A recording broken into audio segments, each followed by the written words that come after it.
Squidward's suicide. I just wanted to start off by saying if you want an answer at the end, be prepared to be disappointed.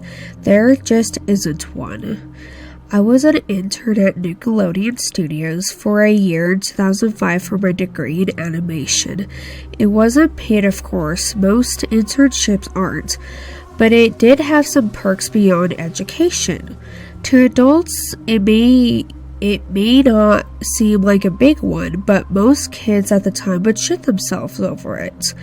Now, since I work directly with the editors and animators, I got to view the new episodes days before they aired. I'll get right to it without giving many unnecessary details. They had very recently made the SpongeBob movie, and the entire staff was somewhat sapped of creativity, so it took them longer to start up the new season. But the delays lasted longer for more unsettling reasons. There was a problem with the Series 4 premiere that set everyone and everything back for several months. Me and two other interns were in the editing room, along with the lead animators and sound editors for the final cut. We received the copy that was supposed to be Fear of the Krabby Patty, and gathering around the screen to watch. Now, given that it isn't final yet, animators often put a mock title cards, sort of an inside joke for us, with phony, oftentimes low titles such as How Sex Doesn't Work instead of Rockabye by Valve, when SpongeBob and Patrick adopt a sea scallop. Nothing particular funny, but work-related chuckles. So when we saw the title card, Squidward's Suicide, we didn't think it more than a morbid joke. One of the interns did a small throat laugh at it. The happy-go-lucky music plays as is normal. The story began with Squidward practicing his clarinet, hitting a few sour notes like normal. We hear SpongeBob laughing outside, and Squidward stops, yells at him to keep it down as he has a concert that night and needs to practice. SpongeBob says okay and goes to Sandy with Patrick. The bubble splash screen comes up and sees that the ending of Squidward's concert. This is when things seem to be off. While playing, a few frames repeat themselves, but the sound doesn't. At this point, sound is synced up with animation, so yes, that's not common. But when he stops playing, the sound finishes as if the skip never happened. There is slight murmuring in the crowd before they begin to boo him. Not normal cartoon booing that is common in the show, but you could very clearly hear malice in it. Squidward's in full frame and looks visibly afraid. The shot goes to the crowd with SpongeBob in center frame, and he is too booing. Very much unlike him. There isn't the oddest thing though. What is odd is everyone had hyper-realistic eyes, very detailed, clearly not shots of real people's eyes, but something a bit more real than CGI. The pupils were red. Some of us looked at each other, obviously confused, but since we weren't the writers, we didn't question its appeal to children yet. The shot goes to Squidward sitting on the edge of his bed, looking very forlorn. The view out of his porthole window is of a night sky, so it isn't very long after the concert. The unsettling part is at this point there is no sound, literally no sounds, not even the feedback from the speakers in the room. It's as if the speakers were turned off, though their status showed them working perfectly. He just sat there blinking in the silence for about 30 seconds. Then he starts to sob softly. He put his tentacles over his eyes and cried quietly for a full minute more. while the sound in the background very slowly growing from nothing to barely audible. It sounded like a slight breeze through a forest. The screen slowly begins to zoom in on his face. By slow, I mean it's only noticeable if you look at shots 10 seconds apart, side by side. His sobbing gets louder, more full of hurt and anger. The screen then twitches a bit as if it twists in on itself for a split second, then back to normal. The wind through the trees sounds gets slowly louder and more severe, as if a storm is brewing somewhere.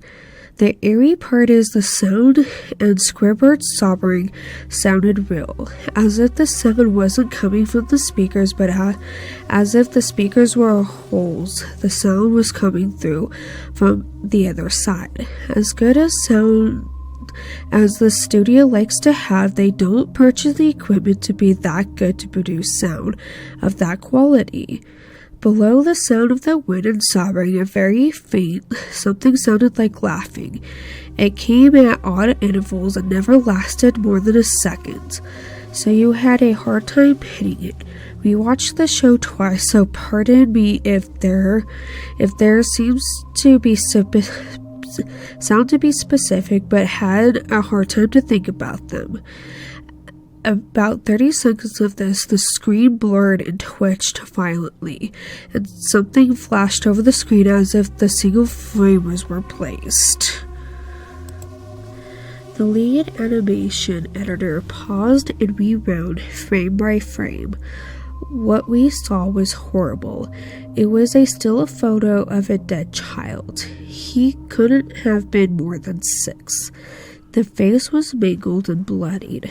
One eye dangling over his upturned face popped. He was naked to his underwear, his stomach crudely cut open, and his entrails laying beside him. He was laying on some pavement that was probably a road. The most upsetting part was that there was a shadow of the photographer. There was no crime tape, no evidence tags or markers, and the angle was completely off for a shot designated to be evidence. It would seem the photographer was the person responsible for the child's death. We were, of course, mortified, but pressed on, hoping that it was just a sick joke. The screen flipped back to Squidward, still sobbing, louder than before and half blood, body and frame. There was now what appeared to be running down his face, down from his eyes. The blood was also done in a hyper-realistic style, looking as if you touch it, you'd get blood on your fingers.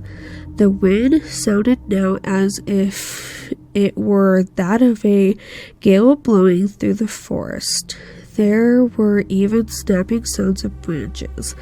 The laughing, a deep baritone lasting at longer intervals and coming more frequently. About 20 seconds, the screen again twisted and showed a single photo frame. The editor was reluctant to go back. We all were. But he knew we had to. This time the photo was that of what appeared to be a little girl, no older than the first child. She was laying on her stomach, her berets in a pool of blood next to her. Her left eye was too popped out and popped, naked except for underpants. Her entrails were piled on top of her above another crude cut along her back.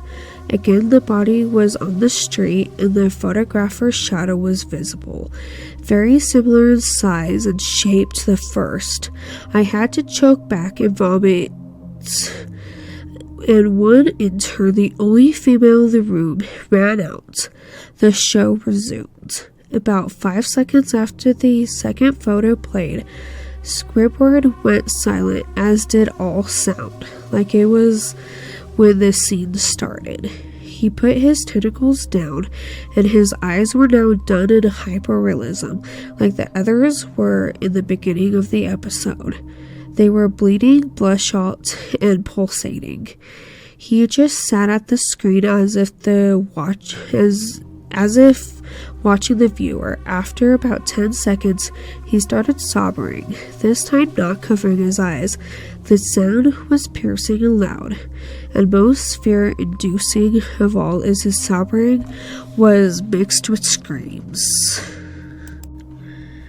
Tears and blood were dripping down his face at a heavy rate. The wind sound came back, and so did the deep voice laughing, and at this time the still photo lasted for a good 5 frames. The animator was able to stop it on the 4th and backed up.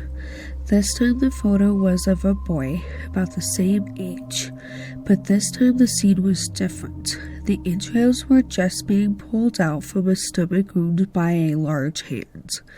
The right eye popped and dangled, blood trickling down it. The animator processed. It was hard to believe, but the next one was different, but we couldn't tell what. He went back to the next same thing. He went back to the first and played them quicker and lost it. I vomited on the floor. The animator and sound editors gasped at the scene. The 5 frames were not as if they were 5 different photos. They were played out as if they were frames from a video. We saw the hand slowly lift out the guts. We saw the kid's eyes focused on it. We even saw 2 frames of the kids beginning to blink. The lead sound editor told us to stop. He had to call on the creator to see this. Mr. Hillenberg arrived within about 15 minutes. He was confused as to why he was called down there, so the editor just continued the episode. Once the few frames were shown, all screaming, all sound again stopped. Squidward was just staring at the viewer, full frame of the face, for about 30 seconds. The shot quickly panned out, and the deep voice said, "Do it." And we see in Squidward's hands a shotgun. He immediately puts the gun in his mouth and pulls the trigger. Realistic blood and brain matter splatters the wall behind him in his bed. He flies back with the force.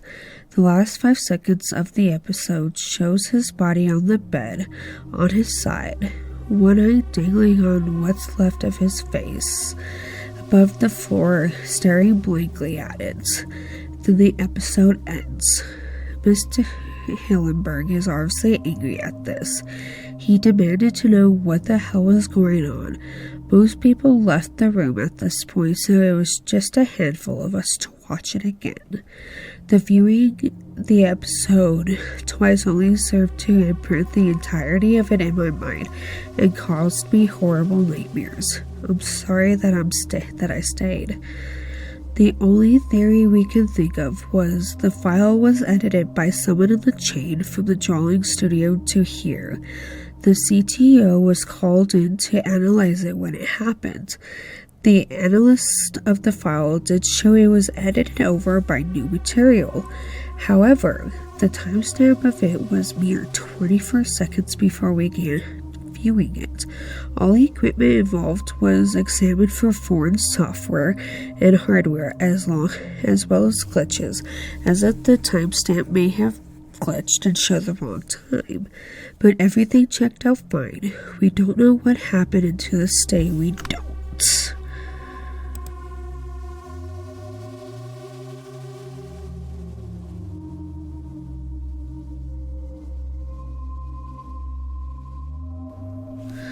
The Rugrats theory, original version. The Rugrats really were a figment of Angelica's demonic and unimaginable imagination. Chucky died in 1986 along with his mother. That's why Chaz is a nervous wreck all the time. Tommy was born in 1988, but he was a stillborn. That's why Stu is consistently in the basement making toys for the son who never had a chance to live. The DeVilles had an abortion in 1990. Angelica couldn't figure out whether it would be a boy or a girl, thus creating the twins. As for all grown up, the teenage Angelica became addicted to various narcotics, which further aggravated her schizophrenia, bringing her back to her childhood, and thus her creations she obsessed over. Because of time lapse between the present and the last time she interacted with her creations, she made them older. Angelica was consistently taking hits of acid, so she would never have to live without her creations, who were her only company. In a judgmental world, Angelica's mom actually died of a heroin overdose in 1982, just after Angelica was born, and Drew in his depression married a gold-digging whore that Angelica idolized because she fooled herself into thinking it was her real mom, but always had a concept of her mom, Cynthia, and took a Barbie doll and made it into her mom's image, wearing an unwashed orange dress and having jacked up hair, which is why she was attached to it. Later in life, she followed her mom's footsteps with drugs and everything, dying of an overdose at the age of 13 when all grown-ups was quote-unquote cancelled. The only rugrat not to be fictional, however, was unborn Tommy's brother Dill. However, Angelica didn't know the difference between Dill and her creations, although Dill didn't follow her commands after endless crying and a refusal to disappear like the others did. When Angelica was angry with him, she'd hit him. Due to this, he sustained a brain hemorrhage, which resulted in a deformation. As he grew up, his damage only became more evident, and by the time he was 9 and all grown-ups, he lived as an outcast, being ridiculed for his weirdness and retardation. The immense guilt over this is what led Angelica to her drug use, and is what led Angelica to uncreate the Rugrats briefly, until her experience with hallucinogenics. On a trip to Paris to find love, Chaz married a woman named Kira. He was actually going to marry a different woman named Coco, but she just wanted him for his money, who had a daughter named Kimmy that was torn from her because she was a cocaine addict. Angelica imagined her from Kira's story. He lost his mind after the death of his wife and was in denial that she was ever a prostitute. Upon return to America, Chaz and Kira married and she got her green card. It was actually a real happy and romantic story. Kira continually struggled with addiction, but she was relatively happy with her life in Chaz.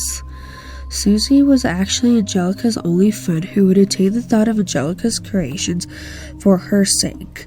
Angelica spent the last days of her life in the back of the school cafeteria, imagining friends around her and playing with the lives of her creations.